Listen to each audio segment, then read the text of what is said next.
विश्वतो वीरगतं गते ब्रकोदरा विद्यगदा विवर्षणम् भगनोर्दण्ड धृतराष्ट्रपुत्र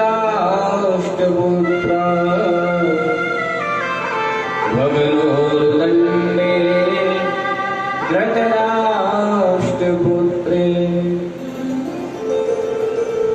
सज्जनों,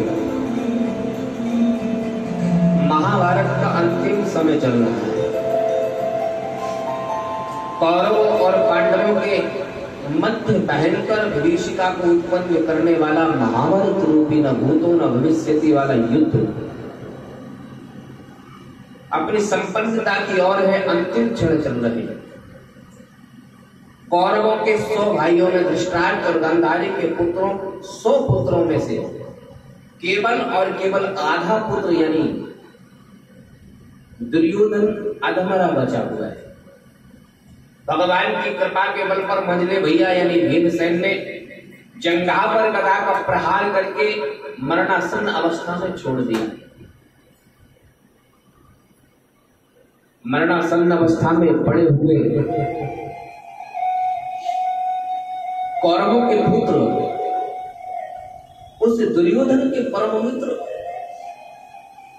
जो गुरु द्रोणाचार्य का पुत्र अश्वत्थामा है, अश्वत्थामा ने अपने मित्र को देखा और मित्र की मरणासन्न अवस्था को देख करके अत्यंत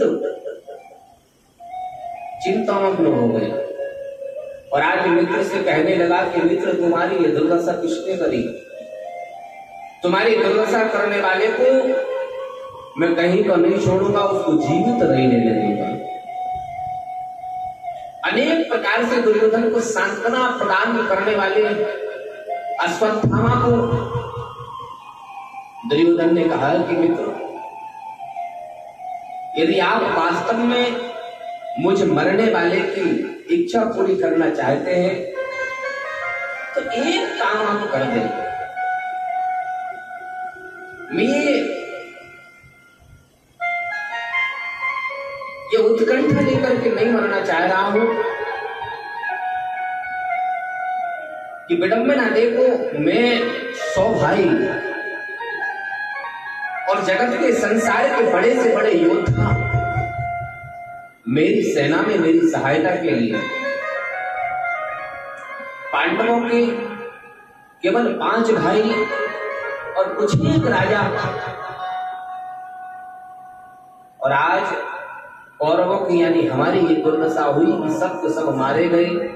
हम युद्ध हारने की कगार पर हैं, जैसे ही मेरी मृत्यु होगी। मैं निवेदन कर रहा हूं कि मेरे 100 भाई यानी मुझे सहित एक भी नहीं बच रहा है और पांडवों केवल 5 पांडवों में से किसी एक का भी बाल बाका नहीं है। मेरे मरते समय मेरे मन को संतुष्टि हो जाएगी यदि पांडवों में से यदि एक पांडव भी मर गया तो, एक पांडव का भी कुछ बिगड़ गया। मित्र अश्वत्थामा, कुछ ऐसा उपाय करो, कुछ ऐसा कर्म करो जिससे किसी न किसी 5 पांडवों में से एक पांडव का अहित हो जाए। अश्वत्थामा ने दुर्योधन के सामने संकल्प कर दिया कि हे मित्रों, तुम्हारी मृत्यु के पहले तुम्हारे दुश्मनों को, तुम्हारे शत्रुओं को तुम्हारे सामने उनके सिर लाकर लपट को मार के ना आऊं तो मैं तुम्हारा मित्र ना कहना। मित्रता पर बलन मैं गुरु द्रोणाचार्य का पुत्र अश्वत्थामा आपको ये वचन देता हूं। अपना नंगा खड़ग निकाला, अपनी नंगी तलवार लेकर के अश्वत्थामा चल दिया। सज्जनों, पहले युद्ध हुआ करते थे तो नियम हुआ करते थे युद्ध के भी, लड़ाई के भी नियम थे। आजकल तो लोग भोजन के नियम नहीं, आजकल तो संबंधों के नियम नहीं, आजकल परिवार में माता पिता और संसार के सब नियमों का हम लोगों ने ऐसा ऐसा हाल करके रखा है कि हमें स्वयं को ही शर्म आती है अपने कर्मों को देख देख कर। पूर्व काल के उन नियमों को देखो, नियम बनाए गए थे कि प्रातः काल संध्यावादन के पश्चात दोपहर में भोजन की छुट्टी भी होती और सायंकालीन जैसे ही सूर्य अस्त हो, सूर्य अस्त के पहले युद्ध विराम का शंख फूंका जाता था तो कोई किसी पर प्रहार नहीं करता। युद्ध तक के नियम, दिन भर एक दूसरे की जान के प्यासे मरने मारने को तैयार, वो लोग रात्रि में एक दूसरे के शिविर में जाकर के एक दूसरे का हालचाल पूछा करते। भीष्म पितामह से पूछा था अर्जुन ने, कहा था आप जैसा योद्धा मेरे पक्ष में है और मेरे पक्ष की हानि होगी। कारण क्या है? पितामह ने कृष्ण से कहा, दुर्योधन से कहा कि कृष्ण से जाकर के इसका उत्तर ले आओ। दुर्योधन गया भगवान के पास और भगवान से कही ये बात, अरे कन्हैया, भीष्म पिता जैसा महायोद्धा न भूतो न भविष्यति मेरे पक्ष में होते हुए भी मेरा इतना नुकसान, पांडवों का कुछ नहीं बिगड़ रहा है, ये युद्ध नहीं कर पा रहे हैं, कारण क्या है? भगवान ने दुर्योधन से कहा कि दुर्योधन ये धर्म युद्ध, ये धर्म युद्ध है और भीष्म पितामह धर्मात्मा है। पांडव धर्म की और धर्म की रक्षा के लिए युद्ध कर लड़ रहे हैं और आप कौरव अधर्म के लिए युद्ध लड़ रहे हैं। पांडवों ने क्या तुमसे बुरा कहा है? केवल 5 गांव का मांगे थे अपने एक एक भाई को रहने के लिए। तुमने सुचक्रे ने पिलास्यामी, एक सुई की नोक के बराबर नहीं दूंगा मैं, शांतिपूर्वक कर आया था, मुझे उल्टा तुमने जवाब दे दिया।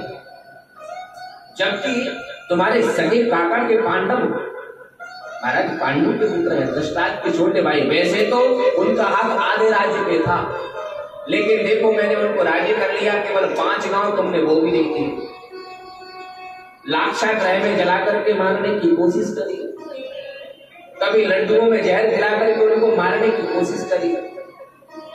ऐसे पांडव धर्म युद्ध कर रहे हैं, धर्म की और धर्म को विजय प्रदान कराने के लिए, और तुम अधर्म युद्ध में तल्लीन हो। इसलिए भीष्म पिता धर्मात्मा है, धर्मज्ञ है, धर्म के जानकार है, इसलिए उनका मन इस युद्ध में नहीं लग रहा है और मन जिस चीज में न लगे वो कार्य की सफलता में संदेह है। दुर्योधन ने तब भगवान से कहा कि ठाकुर हे गोपाल, आप ये तो बता दो कि ये युद्ध करेंगे कैसे, इनका मन युद्ध में लगेगा कैसे? बोले इनका मन खराब हो जाए, मन बिगड़ जाए। मन बिगड़ेगा कैसे? तो बोले मन बिगड़ेगा ऐसे कि इनको दूषित अन्न खिला दिया जाए। प्रेम से बोलो ना, भागवत को दूषित अन्न, अन्याय से कमाया हुआ, बेईमानी से कमाया हुआ, किसी के हृदय को, किसी को मन को कष्ट देकर के कमाया हुआ जो अन्न है, जो धान्य है, यदि वो किसी धर्मात्मा के पेट में पहुंच जाए तो धर्मात्मा का मन खराब हो जाए। ऐसा अन्न मिलेगा कहां? ठाकुर जी कहने लगे तेरे जैसा तुझके दुराचारी दुर्योधन मिले, तू अपने घर का भोजन करा दे। पितामह का नियम था कि किसी अन्य के यहाँ पर, ब्राह्मण का नियम रहता है, कोई स्वयं पालती रहते, स्वयं बना करके भोजन करते। भीष्म पितामह को दुर्योधन ने अन्न खिलाया। जिस दिन भीष्म पितामह ने दुर्योधन के घर का भोजन किया और प्रातः काल जब युद्ध में गए, उस दिन से प्रत्येक दिन 10,000 सैनिकों को मारते भीष्म पितामह। ये स्थिति थी। सज्जनों, मैं आपसे निवेदन कर रहा हूं, महाभारत का भयंकर युद्ध अंतिम पड़ाव की ओर है। सब अपने अपने शिविरों में विराजमान है। कौरवों में कोई बचा नहीं। धृतराष्ट्र गांधारी संजय के माध्यम से युद्ध का दूरदर्शन के माध्यम से यह हाल सुनते, पांडवों के शिविरों में पांडव बालक और पांडव सहित सो रहे। द्रौपदी, कुंती, अन्य सब अपने अपने शिविर में विराजमान है। जिस समय युद्ध का अंतिम पड़ाव है उस समय एक दिन क्या हुआ, एक रात्रि, जिस रात्रि पर अश्वत्थामा पांडवों का अहित करने के लिए उनकी शिविर की ओर आ रहा था, मेरा ठाकुर छोटी सी छड़ी लेकर के जिस शिविर में पांडव जन उनके पुत्रों के सहित सो रहे हैं उस शिविर के चारों ओर पहरा दे रहा है। अर्धरात्रि में दुर्योधन की निद्रा भंग हुई, नींद खुली तो देखा कि एक आकृति कृष्ण के जैसी हमारे शिविर के चारों ओर घूम रही। बाहर आकर के देखा, ठाकुर को प्रणाम करते हुए कहने लगे कि आपको निद्रा नहीं आ रही? हे गोविंद, आपको नींद नहीं आ रही? आधी रात का समय हो गया है और आप बताइए यहाँ पर। भगवान ने अर्जुन से कहा कि अर्जुन, नींद तुमको कैसे आ रही है मेरी समझ में नहीं आ रहा। क्यों? बोले युद्ध की भयंकर विभीषिका अभी निकली है और अभी युद्ध समाप्त हुआ नहीं है, और युद्ध का नियम एक ये भी है कि साम दाम दंड भेद, किसी प्रकार युद्ध जीत लिया जाए तो जीतने वाले को ही जीता हुआ मानते हैं, चाहे विधि किसी भी प्रकार। युद्ध अपने अंतिम पड़ाव पे है, दुश्मन पूरे नष्ट हुए नहीं है, दुर्योधन अभी जिंदा है, अभी मरणासन्न अवस्था में है, मरा नहीं है दुर्योधन, अभी युद्ध समाप्त हुआ नहीं है और तुम निश्चिंत होकर के कैसे सो रहे? दुर्योधन मरा नहीं, आप निश्चित होकर के न जाने रात्रि में कौन सी कागुलूक विद्या आदि की विधि से, कागुलूक विद्या आप लोग जानते हो? अरे कौओं को रात में बिल्कुल नहीं दिखता, कौआ जो रहते हैं उल्लू को सब दिखता है। एक पेड़ पर बहुत सारे कौए रात्रि में बैठे हुए थे, उल्लू को सब देखते थे, उल्लू ने आक्रमण किया, एक एक करके सबको मार दिया, क्योंकि कौओं को रात में कोई दिखता नहीं। ऐसा न हो कि आप निद्रा में हो और दुर्योधन का कोई मित्र, कोई सखा, कोई सहयोगी आकर के और तुम्हारा अहित कर जाए। इसलिए भगवान ने अर्जुन को बहुत समझाया। अर्जुन कहने लगा, क्या भाव, आप भी अपने हृदय में ये भाव बना कर रखें तो जीवन में इस बात का ध्यान रखेंगे कि ठाकुर नित्य प्रति आपके अगल बगल अपनी कृपा का घोर बरसाए रहेगा। अर्जुन कहता है कि मुझे निद्रा नहीं आ रही, उसका मुझे निद्रा आ रही है, खींच चदरिया खींच तान पाँव में सुरम, उसका कारण ये क्या? बोले हमें चिंता नहीं अपनी, उन्हें चिंता हमारी है। अरे भैया, हमें चिंता नहीं अपनी, उन्हें चिंता हमारी है। हमारी देह के रक्षक सुदर्शन चक्रधारी है, हमारी देह के रक्षक सुदर्शन चक्रधारी है। बोले वक्त अवश्य होगा जब गोविंद जिसके हाथ यानी आपके हाथ में डोर हमने सौंप दी है, हमें मारने वाला। और एक बात आपसे बोलूं, मारने वाला है भगवान, बचाने वाला है भगवान। ओ बाल न बांका उसका होता, जिसका रक्षक कृपा निधान। मारने वाला है भगवान, बचाने वाला है भगवान। मारने वाला है भगवान, बचाने वाला है भगवान। मारने वाला है भगवान, बचाने वाला है भगवान। मारने वाला है भगवान, बचाने वाला है भगवान। बाल न बांका उसका होता, बाल न बांका उसका होता, बाल न बांका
पोथी वास्तव में किसी की सत्ता है? वो जल वायु आकाश अगन में है उसकी सत्ता। जल वायु आकाश अगन में है उसकी सत्ता। जल वायु आकाश अगन में है उसकी सत्ता। जल वायु आकाश अगन में है उसकी सत्ता। बिन उसकी मर्जी के प्यारे मिल नहीं सकता पत्ता। बिन उसकी मर्जी के प्यारे मिल नहीं सकता पत्ता। क्या होनी है जान होनी, क्या होनी है जान होनी, क्या होनी है जान होनी, क्या होनी है जान होनी। है सब उसको ध्यान मारने वाला है भगवान। बचाने वाला है भगवान। मारने वाला है भगवान। बचाने वाला है भगवान। भालिन बाबा उसका होता, भालिन बाबा उसका होता, भालिन बाबा उसका होता, भालिन बाबा उसका होता। रक्षक का निधान मारने वाला है भगवान। बचाने वाला है भगवान। मारने वाला है भगवान। बचाने वाला है भगवान। बोले भगवत भगवान। हमें चिंता नहीं अपनी, उन्हें चिंता हमारी है। हमारी देह के रक्षक, हमारे जीवन के रक्षक सुदर्शन चक्रधारी हे गोविंद, अब सौंप दिया इस जीवन का सब भार तुम्हारे हाथों में है। हार तुम्हारे हाथों में है, जीत तुम्हारे हाथों में। हमें किस बात की चिंता? कि ठाकुर हमने सब कुछ अपना सर्वस्व आपको प्रदान कर दिया है, तो हम तो खींच तान पाओ निद्रा लेंगे ही। भगवान ने पांडवों को उठाया, समझाया और उस शिविर से अन्यत्र कहे ले जाते। पांडव तो भगवान के साथ चले जाते हैं, लेकिन पांडव पुत्र कौन? बोले जो पांडव, जिस पांडव से द्रौपदी के संसर्ग से जो बच्चा हुआ था, ठीक उसी की समान मुखाकृति पिता वही जाए थे पुत्राय की रीति वहां पर। कभी कभी पिता के गुण पुत्र में आ जाते हैं। पांच पांडवों से जो 5 पुत्र द्रौपदी के माध्यम से उत्पन्न हुए थे, वो 5 पुत्र वहां पर सोए रहे थे। पांडव को भगवान उठाकर ले जाते हैं। अश्वत्थामा पांडव शिविर में आया और शिविर में आकर के मध्यम रोशनी के कारण, मध्यम प्रकाश के कारण पांडव पुत्रों को ही पांडव जान करके अपने नंगी तलवार से पांडव पुत्रों का सर धड़ से अलग कर दिया। पांडव पुत्रों को एक एक कर मार दिया और बड़ा हृदय में खुश हुआ कि मैंने अपने मित्र की अंतिम इच्छा पूरी करी। जाने लगा, जाते हुए ध्यान आया कि कैसे मित्र विश्वास करेगा कि मैंने उसके शत्रु पांडवों को मार दिया है। तो एक किसी पात्र में लेकर के पांडव